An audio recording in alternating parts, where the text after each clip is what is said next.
This is the Oz report for August 10th, 2024. And not going to lie, I spent all my preparation time on MER and on Perlibis earnings report. So as I just told chat on Twitch, this is going to be a little bit ad hoc, but no matter. Let's start as always with Plex and Plex adjacent items and Hypercores this month for sure, because it looks like the one thing that moved a lot in the pilot services section is Hypercores, which is up 8.6%.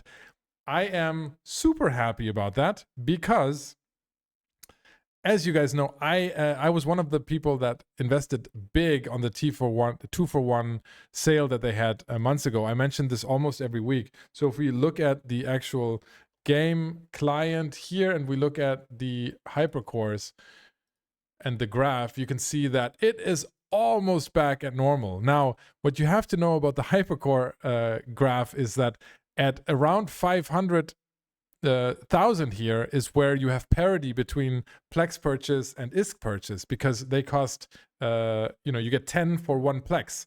Plex is around 5 million. 10 for 1 means that 500K is where it makes sense to actually then switch from buying from ISK to buying to Plex.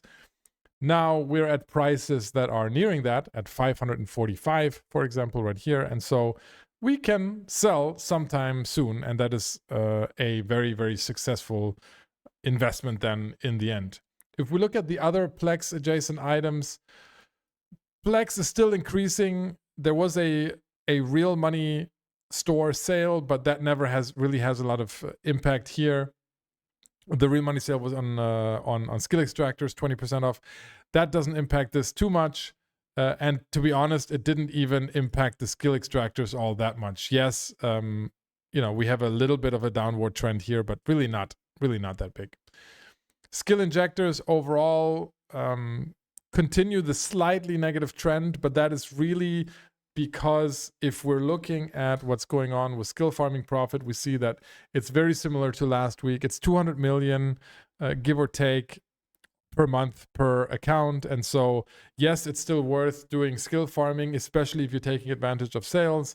And so as long as that is the case, people are going to spool up skill farms, and the large skill injector prices in the end should, in the long term, keep on falling as they have been for the last 3 or 4 months. If we go back to the game client and look at Master at Arms Cerebral Accelerators, or MACAs, as I was saying, we stopped the trend. I mean, I told everyone last week that they were stupid for buying them, right? So that might have helped a little bit. It turned around. These should be trading between 70 and 80 million. They have no business trading at 85 million. And so if you have these, liquidate them. They shouldn't stick around. If you look at the ISK per SP, everything else is a better option. So these really should be dropping quite rapidly in value. So if you have them, if you're recruiting players, for example, then make sure you sell them. Unfortunately, I still have hundreds of these because I cannot liquidate quickly enough. So I am trying, right? But it's actually, in this falling market, it's rather difficult to liquidate them unless you're liquidating them to buy orders. And even that, 81 million, there isn't a lot of volume here going on. So yeah. That is that. Let's look at the Oz report dashboard here.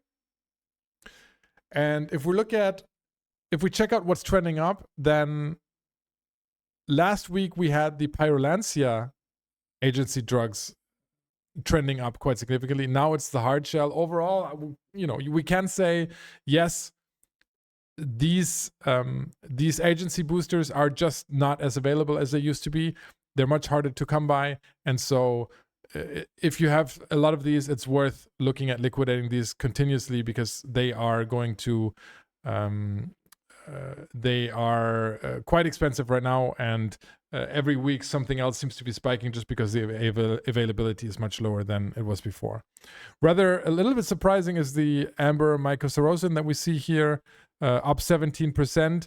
If we look at gas prices overall, and earlier in the discussion, in the MER discussion with Angry, he rightfully pointed out that what I have here in the gas cloud materials is not only low and null sec gas, but it's also wormhole gas. So this 32% below 52-week average for gas cloud materials overall is a little bit falsified by the fact that wormhole gas pretty much wasn't impacted by any of the recent changes. So if you look at low, like microcerrosin and cetocerrosin, what is the other one called? I don't know right now, but the low and null sec gas, then certainly they dropped even more than 30%, more like 50%. And so overall, though, you can see that the prices rose.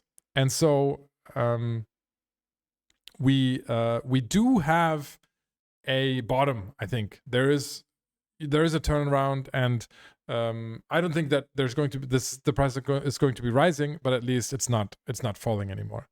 What is rising is abyssal materials. So that's 2-3 weeks in a row that abyssal materials have been rising. Not only that, but if you look at the modules and you look at precursor weapons, they're also rising. So people are returning to flying more abyssal ships. I don't think people are running abyssal space less. If you look at the ISK faucet of Triglavian data sheets, that hasn't changed all that much. So I think the activity isn't that different, but people are buying the ships again. So there is an uptrend in there. Might be an interesting investment right now to look at the abyssal materials.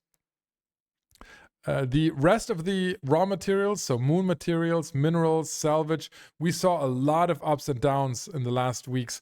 Now that really has slowed down. We see very, very little movement in raw materials overall. Let's go back here at the Oz report sheet. Let's look at what is trending down. So some dead space modules here, some raw moon materials, but really nothing out of the ordinary. Nothing huge going on here. If we look at what's in short supply, what sticks out to me immediately is Isogen. So we don't see Isogen on here a lot. There's less than half a trade day of Isogen left in JITA, right? So if you take all of the daily trade volume of Isogen, you cut that by half, that's how much is available. That is not a lot for one of the most essential minerals in the game, right? So no wonder it has started rising in price again. So if we go back into the game client here, we look at Isogen.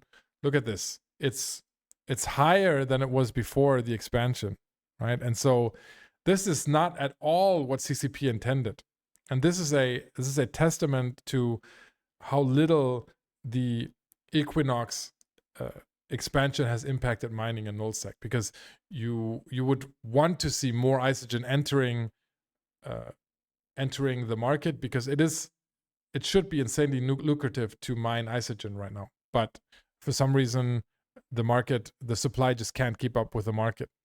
And that's not even with, super capitals being built.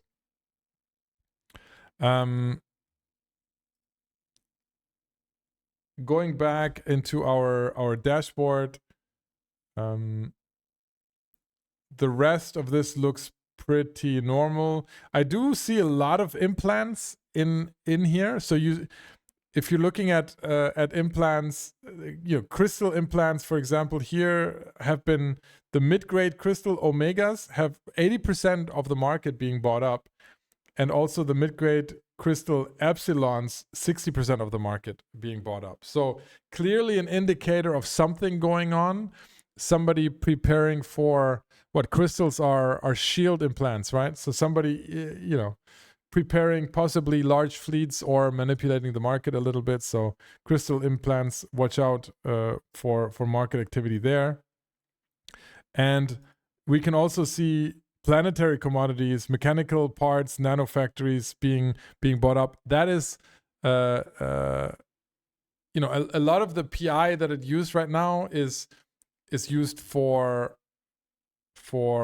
structures and structure modules. So and also some of the new SOV hubs. And so a lot of this, I think a lot of this planetary commodity reduction in availability is also due to the changes that we're seeing in soft space and the investments that alliances are making right now. Okay. Having said that, that's the Oz report. A little bit chaotic this week, but hope you liked it anyway. We're going to return to the regular stream, and we'll see you next week on the next Oz report.